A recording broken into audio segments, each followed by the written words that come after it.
Becky Hammon is a pioneer in women's basketball.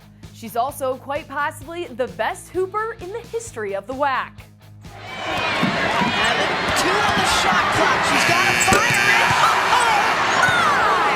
Oh, Back in 1995, Becky Hammon arrived on the campus of Colorado State, a lightly recruited player from Rapid City, South Dakota. But even though she stood just 5'6", the Rams coaching staff saw big-time potential from head coach Greg Williams and assistant coach Carrie Deering. And she adds shot blocking to her long resume. You know, she was the first one that kind of spoke some stuff into me. You know, she told me before I ever stepped foot on, you know, you're going to be the first All-American, you're going to be this, you're going to be that. You got the mojo, you got stuff you can't teach. You know, she was the first one that kind of like really sewed those things into me. And then I believed them, and then it became dangerous. Becky Hammon, WAC Freshman of the Year. When Hammon graduated in 1999, she was, and still is, the all-time leading scorer in WAC history, regardless of gender. 4-time first-team All-Conference and a 3-time WAC Player of the Year who took the Rams all the way to the Sweet 16. But despite making a name for herself, she never transferred, remaining loyal to the university that gave her an opportunity. Back in the day, you couldn't just transfer whenever you wanted to transfer. There was penalties.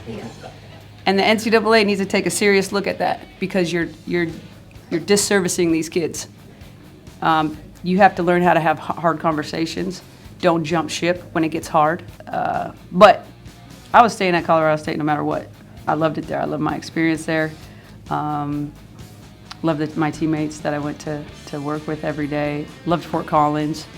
And I built a ton of really great relationships. I mean, a lot of my most sturdy friendships are still the ones that I met back in, 1995, 96. Hammon had the accolades, but she went undrafted in the WNBA.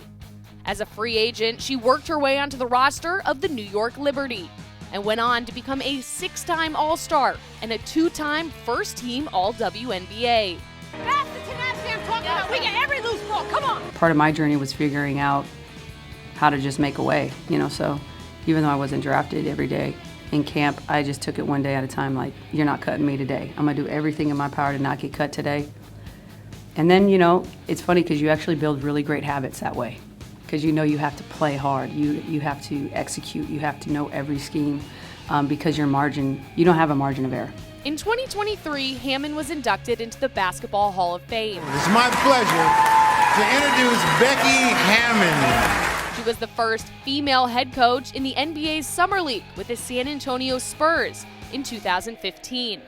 And the first acting head coach in the NBA with that same team in 2020.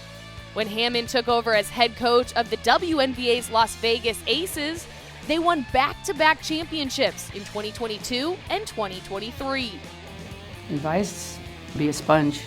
Like I say, get around the best people possible that you can learn from, because I had a lot of people invest in me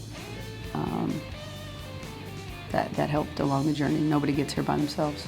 Hammon is now in her 4th year at the helm of the Las Vegas Aces, one of the hottest teams in the WNBA playoffs. This year, the goal remains the same: win another championship.